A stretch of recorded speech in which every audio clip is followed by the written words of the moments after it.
Thank you everyone for joining us today. Do you want to take us to our first slide? Yeah, okay, great. So I just want a quick recap. Supreme, we are I'm Sandy Chadha, I'm CEO of Supreme Group. Supreme is a fast-moving consumer goods business, and we operate in 4 or 5 different verticals. People that don't know us, batteries being one of them, lighting, vaping, wellness, and household. So we are in 4 different main categories. And the unique part of Supreme is that we have a very shared overhead base, and it's a vertically integrated platform that you can see on the diagram here. So all our products sort of come together, and we have a joint overhead base, which makes it really competitive when we actually tendering for business and trying to win other business from other competitors. And when we enter into a market, we're able to do that. With 6,000 live accounts, we're able to penetrate across so many market sectors. So that's just a real quick recap on Supreme, and I want to just move on really into the next slide, Hannah, if that's okay. Yeah, so what our main investment highlights are is that we're trying to work in areas where that's not fair, meaning that our competition can't really take us out of the business, because we're involved in either manufacturing, or we have very strong brands that they want, or we have both, and we end up being very difficult to replace, and that's why our business in virtually all our categories have grown year on year in 10, 12 years, and we've had organic growth of 130 odd million pounds. Pretty much 85-90% of that's been completely organic over the last 10-15 years. Moving on, really, our biggest sort of growth area has been vaping, and that's the one that sort of is dominating the business at around about 56% of the overall profits. And I think the other thing to mention is that we work in areas where our customers actually, we are so important to our customers. So per square foot, we deliver the most profit in their retail store. So we are equally important for the customer as the customer are for us, and the balance of power is very even, and hence why I don't think we lost any major accounts unless they've gone bankrupt in the 15 years that we've just been adding on more and more accounts. I just wanted to move on. That's okay. And maybe I think Suzanne, you want to cover the trading update? Yeah, no problem. Thanks, Sandy. Hi to everyone. For those of you that don't know me, I'm Suzanne Smith, CFO of Supreme. What I'm going to do on the next couple of slides is really just echo the sentiment and kind of information that we shared already in the trading update. And so absolutely delighted to be expecting to report revenues in excess of 130 million.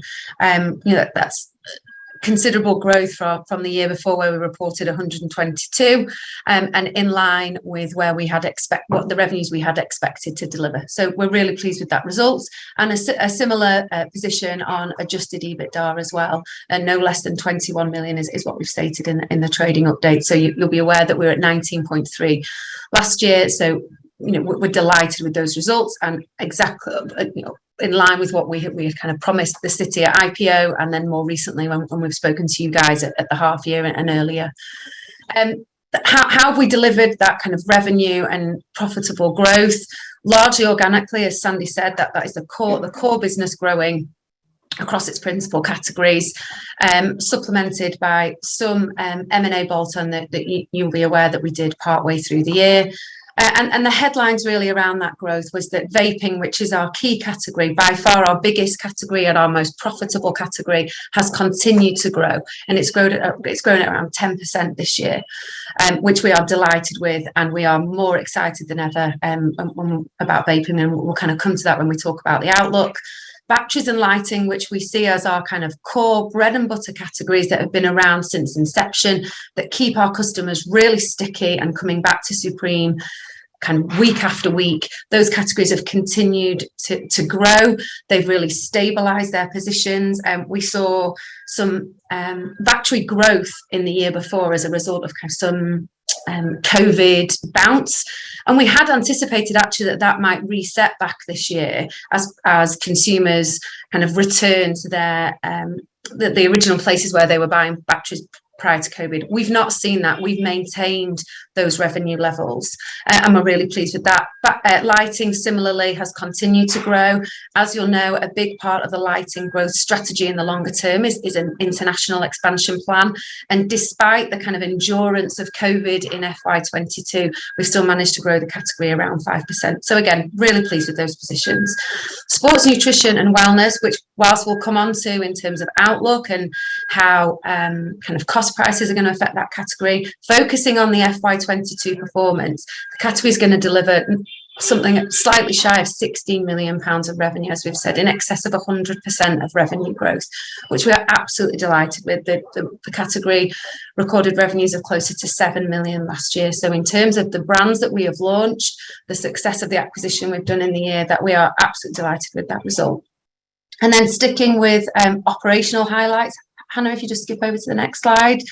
It's just, as we've done in the trading update, we've just given a little bit more colour in terms of how we've driven the vaping category. We've had some new listings with some, really impressive customers, the likes of Sainsbury's and Morrison's, customers that we believe have been accessible to Supreme as a result of the IPO. A business like Supreme is now on the radar of the really big grocers, and that's a big milestone for Supreme, and something that now we can look at from a cross-sell perspective, and having those customers will then open more doors. So yeah, really pleased with that. And as I said previously, sports nutrition and wellness in terms of revenue and market share has been a really pleasing result. We had a more difficult Q4, as you'll well know, in terms of reported commodity price increases, and that has tempered the margin that we've reported for the full year. And that's directly in relation to kind of the cost price of whey protein concentrate. And we'll talk about a little bit more on that later in terms of Q&A, because that's been a recurring theme in some of the questions we've had. And then just covering off the acquisitions that we announced kind of earlier in the year, Vendec and Cymex, both of which have been in a kind of supreme measure of success, have been very successful. They've been very quickly and seamlessly integrated into the core business, and we're excited about what they can deliver in the future as well. So really pleased with FY22 overall. Yeah, so I guess we're going to open up to more question and answers for you guys, because I think that's probably more important. And again, this is a trading update, so I'd like to be very transparent and open and honest, as I always am. But with this being just a trading update, I have to leave a lot more of the questions that could be price sensitive till after the full announcement. That's okay. Well, why don't we just dive in then? Sure. Right, first one, are you pleased with an only 10% increase in vaping, or has lumpy contract wins in the full year to the end of 22 and lockdowns masked an otherwise strong 12 months for the category? We're really pleased with the vaping growth. There's a couple of different elements to the vaping category that we should be aware of. There's the core kind of hero product of the 10 ml bottle, which makes up the vast majority of the category. But then the category more recently has been supplemented by our HMPPS prison contract, and also our online direct consumer offering. At the start of this year, our online business had grown phenomenally through COVID. So we've started from a really high base. And similarly on the prison contract, it was fully rolled out by the start of the year. And so we knew that those particular areas would likely pull down the overall growth rate of the category. But so to have delivered 10%, despite there being a slower growth rate in our direct consumer website and our prison contract, to have still got 10% indicates how quickly and how that continued endured growth that we see in the kind of 10 ml core part of our business, which also is the most profitable element of that category as well, which has also driven the margin up year on year. So we're delighted, as I said at the start. Okay, and a follow on then, it looks like has vaping slowed in the second half from the 10%? They think 13% in the first half, 10% in the second half, but you're happy with the progress you've made? Yeah, and I think there's a seasonality impact there that actually in the comparison from the previous year is slightly masking what is an underlying continued growth rate. It's not slowed down in the second half. If you were comparing a kind of fair year the year before and taking out kind of all the COVID peaks and troughs we saw the year before, it's a continued growth rate. And we're sort of indicating going forward as well, I mean, in terms of we're not seeing any slowdown at all. Suzanne. So it's carrying on the same sort of trajectory, really. Okay, thank you. Vitamins, you said very little in the trading update. Can you comment specifically on Sea Lions and Millions? Yeah, so just to be clear, the vitamins is a new category, and it probably represents like 10% of the overall wellness category, but it was something that didn't exist a year ago. We are excited and happy with the results of Sea Lions so far. Millions we've got listed in 3-4 retailers, and the sales have been okay, but it's the Sea Lions that I think out of the two has really had a better of an impact. But again, I can't really share numbers till the full day. Okay, we've had 2 or 3 here on cost inflation. How easy will it be to pass these on directly to consumers or retailers? Will your discount retail customers be receptive, do you think, to pass through prices, and then moving on to costs around whey, and what are your thoughts there? So if I cover just very quickly the categories and the price of the inflation. So obviously we've got general inflation in things like electricity and freight and shipping, but then there's more specifically on the raw materials. Now, the ones that's really been affected is the wellness area, where food related, so dairy related products have really shot up. Batteries has been inflation of about 3-4%, probably same with vaping, about 4-5%. But it's the wellness that is just so going back to 2018 when we started selling protein. I think whey was about €4 or 4.50 euros a kg. We're now talking, I think, 10-12 pounds a kg. Now it's just really has double, tripled over the last 2-3 years, but in the last 6 months particularly has really shot up since January this year. And that is the one. The question is, how do we pass it on now? With all the other categories, it's not so much. It's relatively easy, and we've got such a dominance and a good customer relationship. I don't think that's a problem. On the wellness side, we can pass it on. The problem is that when you have a retail point of something like £12, and then all of a sudden it's retailing now £22, what happens is the retailer doesn't necessarily turn it off. It's just the sales can decline because now it's a lot more higher retail point, and so the consumer, whereas some of other categories, has to buy, and it's a low spend. Here is more of a sort of a planned purchase, whether they'll buy a piece of chicken or something. So our view is that whilst the price have been so inflated, that we think that the sales will drop back on our powders business this year. And I think we've indicated that in our forecast. We're trying to reduce our margins, trying to expect that we're trying to pass on where we can and save where we can. It's really a difficult game. We're using all our resources and everything we can. But the good thing with this is that once you pass this, and once the next year comes and prices start coming down, your margins start coming back a lot more, because sometimes when the prices come down, your pass on rate is sometimes slower than you have to put it up. So I think it comes back eventually.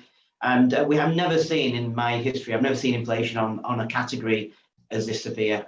So I do feel for the industry particularly as well. Someone's asked about thoughts on disrupting Holland and Barrett, and I suppose you touched on that there. How confident are you you can do it? So I mean, if you think of the business that we started as Sea Lions, less than not even a year. It's like I think we started in June, July last year, and we've done organically great sales every month, and we're not spending a penny on marketing. We're launching a pets range soon, and when we do that, we're going to then start some of our marketing, but we're going to try different marketing tactics and see which work better. So I'm really excited about the vitamins category long term. But guys, you got to remember that we organically growing this from a really small budget. It's going to take time, and and what you find with these sort of online businesses, that they take a few years and then it just shoots up, and that will happen over a period of time. So just bear with us. Straight to the nub. Are you sure that 22 million in the full year 23 can be delivered, or do we expect further downgrades? On to Suzanne, I guess. Yeah. No, we're really comfortable with those numbers. I hope that people, institutional investors, retail investors alike, are starting to accept that we pride ourselves on being really transparent, and I think you see that in the way that we share our revenue and our margin kind of category analysis really openly, and we want to stick with that kind of spirit of how we do business and how we kind of how we behave in front of our investors. So this is our best estimate of FY22. It's a conservative and confident estimate that we can deliver this. This isn't the start of a number of kind of downgrades. In our view, the thing that is kind of the unknown that will affect this year's profitability is more the M&A that will be enhancing to that number as opposed to it coming backwards. So, it is a very uncertain market right now, whether it's commodities, whether it's general inflation, whether it's consumer behaviour, and that's not just subject to Supreme, that's across the board in the markets we operate and more widely. So there is an element of uncertainty that every business is dealing with. But for everything that's within our control, this is a really balanced, fair, confident number that we're committed to here. Yeah, and I think, Suzanne, one thing to add is when we set these numbers, I think 18 months ago, when the forecast is, obviously we didn't predict the inflation and all the problems that we are now when we did that, but our sales and our gross profit is probably in line with what the analysts expected, right? It's more the bottom line. If I've got that right, with the extra overheads. Yeah, that's really fair. And actually, I don't know how much detail we can go into it with it being over and above the trading update, and we'll definitely give some more colour to this when we come back at year end to talk about our trading update, to talk about our results in more detail. And we'll give some more context as to the drivers of that overhead number, looking like an inflated version of the one we shared pre-IPO. But there's three principal elements in there that will be no surprise to anyone. One is just general inflation, whether that's transport, wages, utilities, everything that every other business is also citing. Then there are kind of IPO-led investments that we need to consider, that we didn't have full kind of transparency of pre-IPO. And then we've also made some changes to our kind of advertising and marketing structure. Sports nutrition and wellness is a category that is still fairly new to Supreme, and at a time with inflation and consumers possibly taking the opportunity now to make different decisions about their brands that they're backing, to have a brand that is well invested and is present, and people can see it on the TV and on radio. This feels like a really smart time to be investing in marketing, which pre-IPO, this wasn't a year for us to spend a lot of money in advertising. There wasn't a new brand, but that feels like the right strategic thing to do right now. So that overhead base it's a conscious investment to some degree, and then it's inflationary led to others. What this isn't, and we've been clear in saying this when we've talked to investors over the last 2 weeks, this isn't just the business just generally fattening up. This isn't Sandy or anybody loosening the purse strings or losing control of what has been a very entrepreneurial kind of tightly run business. That all of that culture still very much remains. There's elements within that cost base that are beyond our control. Okay, you've touched on it already, and we've had about 4 questions on it. So acquisitions, yeah. What, where, and what can we anticipate? And so just a sort of as part of that is obviously this 25 million RCF. Which you've put in place, so we're assuming we're not going to issue equity if opportunities come along. I think we'd rather use the cash that we've raised. I mean, we've got it there. We're paying the fee for using some of it, so we might as well use that first.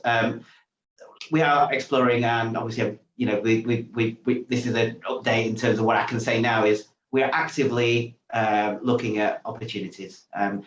Mainly in the vaping space, but also in the wellness space. This will cause some casualties. What's happening in some of these raw material prices, which we may benefit from.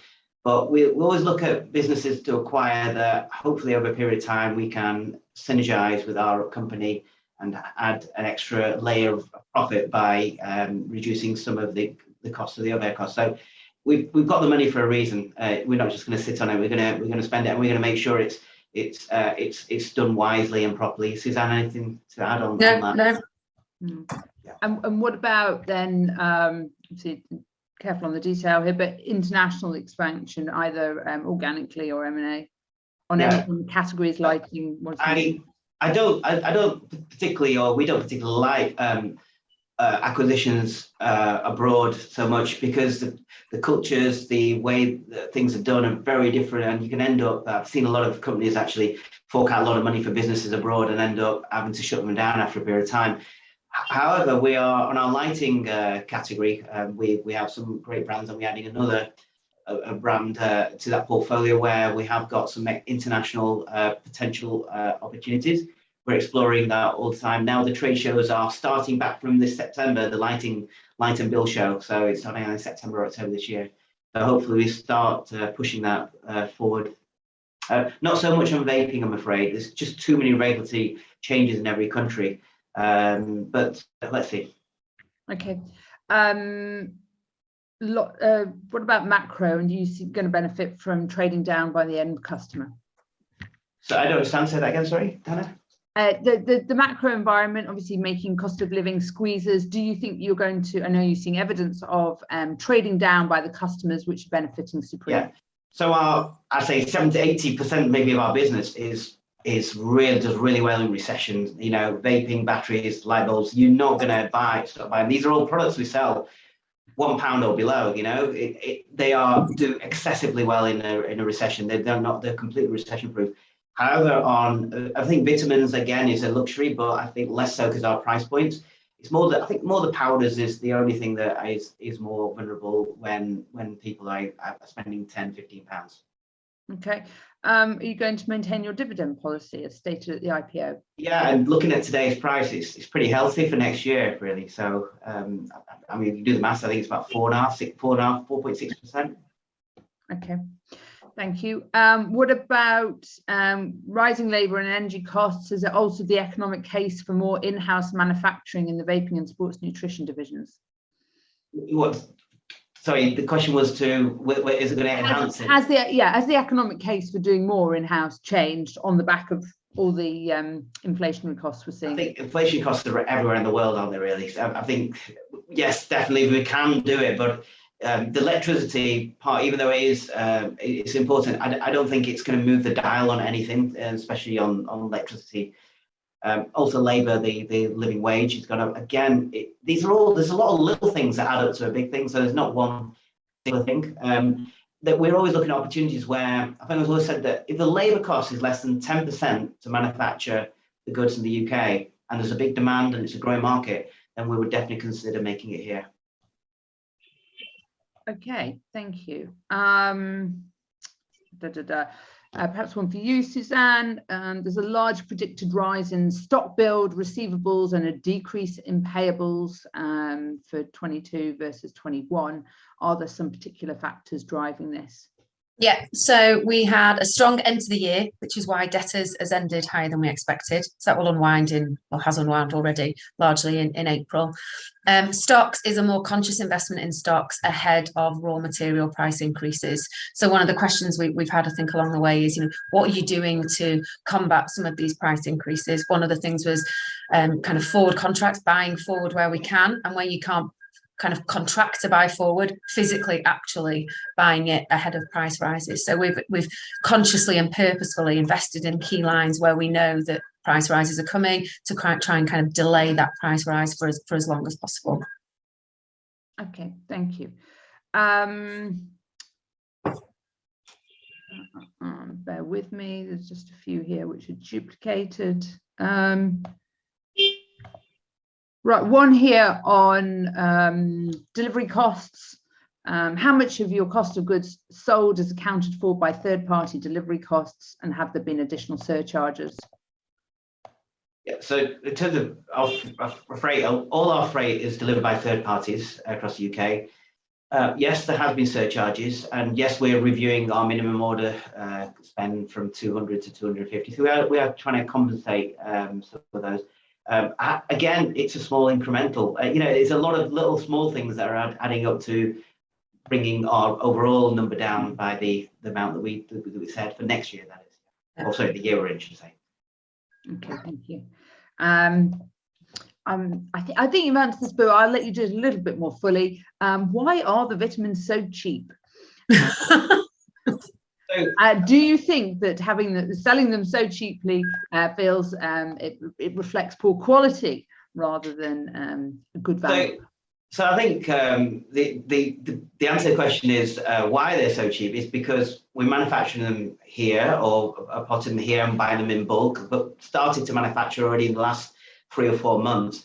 And I guess vitamins aren't expensive, to make. It's just that there's a lot of, we call brand tax on vitamins, where the packaging is actually 10 times more costly than the actual products in most cases on the major brands. So we've just removed all the frills, then just gone with the basic. I think something like 40% of our customers are repeat customers on Sea Lions. It's really high percentage of customers, which tells you that they are happy with this. Now with vitamins, it's a supplement. So do you really know how long it takes and what it's doing for you? It's more of for me personally, it's more of an insurance policy that if my diet's slightly out, I cover the basic things. And a lot of people, I think vitamins are very expensive and they won't even start them. So we've actually got a category of customers that probably never bought vitamins before, all sort of started to buy them. So I think it's also important to remember, and this comes back to one of the selling points of Supreme. We are vertically integrated, selling all the way directly to the consumer online. So if you think about the number of parties that we've cut out in the supply chain, even just to make the product, and then the number of touch points from retailers or wholesalers, whatever that might be, to sell to the end consumer, we've removed all of that. And it's literally Supreme at the start and the end consumer at the end, and nobody in the middle. And that cuts out a huge cost, which allows us to be able to charge such a low price. And we try and get that across on the website, just so that people don't fall foul of thinking that there is a quality kind of concern with the product. And the advertising also kind of helps to add to that credibility and reassurance as well. Okay, Suzanne, can you touch on what rate you've hedged your US dollar purchases for full year 23, and is it a tail or a headwind? Yeah, are we allowed to say, so be so specific? I'm just going to keep my answer vague. The direction of travel. Yeah, we are well hedged for a good part of the year. In terms of how many months that will depend on sales and how much we're purchasing from the Far East. And we're really excited about some opportunities within vaping, which will accelerate that kind of purchasing level. And the current rate that we are hedged at on average is higher than the spot rate. So we are in a good position. So we've just to be clear, Supreme, since we've been in history, always had a difference of a few percent to what the actual is for the year. We always keep on the right side of it. Yeah, in terms of, is it a headwind or a tailwind? I'd say as we stand today, we're in a similar position in terms of the gap we have on spot to sort of our average forward rate is not dissimilar to where we were this year. So is it going to be margin enhancing or kind of compressing? I suspect neither. Okay, neutral. Okay.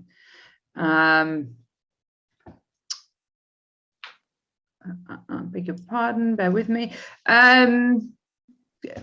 I think, can you tell us a little more about the growth initiatives in vaping? The growth initiatives? The growth initiatives, sorry, yeah. Okay, so we've got a combination. One is the initiatives itself is the market, because it's growing. There's still a target of 2030 for smoke-free Britain, so that there's still 6 million smokers out there to convert. The government's getting more and more support behind it. So I think that's a natural sort of advantage. The other things that we're doing is more and more listings. I mean, we've got an FSTU now in Morrison's. We've never in Morrison's, and that was listed only in January this year, and that's actually selling pretty well. We've also got MPD, new product development, in terms of the pod systems, where we actually are giving the battery away for £2 at retail, and we're making the money back with the pod, and also the disposable vape pens, which have become popular. So all these things are all sort of new areas that will help to get to our analyst sort of forecast for the year. Okay, thank you. We're very persistent on the point of your very good value vitamins, and would like me to emphasize the second half of the question, which was, would you sell more units if you put the price up? Would you sell more units if you put the price up? Because they'd be more reassuringly expensive. I don't know the answer to the question. What's the beer? I don't know. Yeah, I wouldn't know. But I think all I can say is that that is not the concept of that model was to be an entry point that's very disruptive, and to be then put the price up would then be, well, actually, what's our USP? Our USP is that we're giving a year supply for £5 or 6 months supply for £5. That's a strong USB. We then start going away from our USB. Just so you know, when 88 Vape was launched at £1, everybody was at £3 or £4 or £5. And everyone said the same thing, is you're too cheap, you're too cheap, you're too cheap. But now, looking at it, I mean, it's really funny because we just had we do use a Viper survey, and we've just done a survey of all brands lined up. And if ours was £1 and some of our competitor brands were at 85 pence, would they still buy ours? And the answer was 70% would still buy ours, even if our price was £1 and our competing brand was 75 pence. So the answer to the question there is actually, for vaping, it's worked really well. But don't forget, it has taken 7 years. So sea lions will take time to grow. So I just want to be patient. I want to wake up in the morning, I want to see my figures go like that. But we're living in a real world. You know, we're living in a world where we've got to slowly grow it organically. And what businesses do go like that tend to go like that quite quickly as well. Yeah, and there's a school of thought that, is there any better time, kind of just thinking about recession and kind of cost of living crisis, is there a better time to have such a lower priced alternative on the market? I suspect vitamins weren't really around in the recession last time, and people weren't buying them as frequently. So it's a real test for vitamins as to whether it is a consumer staple that they'll continue to want to buy, or whether it will be, they'll just be turned off and they'll use what disposable income they've got to buy other things. And if there's an alternative there at £5 for a year, then perhaps that leads to them continuing to buy them. They just buy a cheaper brand. So let's see. And also there's some partnerships happening with Sea Lions in terms of sponsorship, partnership and licensing deals, which will really give that credibility. These are well-known international brands that we're just talking to and discussing at the moment. Suzanne, can you provide some clarity on this one? We state in our report that the UK vaping market is 2 billion out of a European market of 5.3. And suggestion is that 30% of vapers use 88 Vape, which would equate to a 40 to 50 million in vaping revenue for full year 22. But that seems inconsistent with a 2 billion market.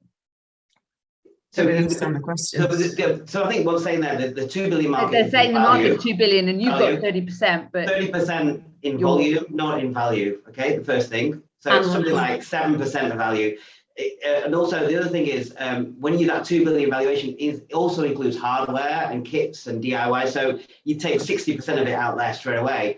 And then you've got the VAT in there, take that out, and then you get to a point. So just so when we came to market, we had to get the admin document right for the lawyers.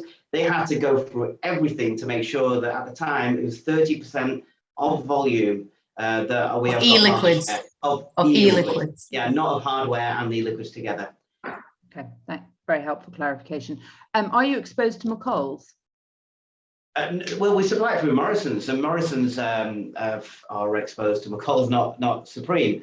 But to be honest with you, in terms of the two, Morrison's are outperforming McColl's already in terms of sales. Yeah. So no. And yes. No. Yeah. You can't give a percentage, so we'll for Yeah. that. Some creative ideas here in terms of new I've markets. seen.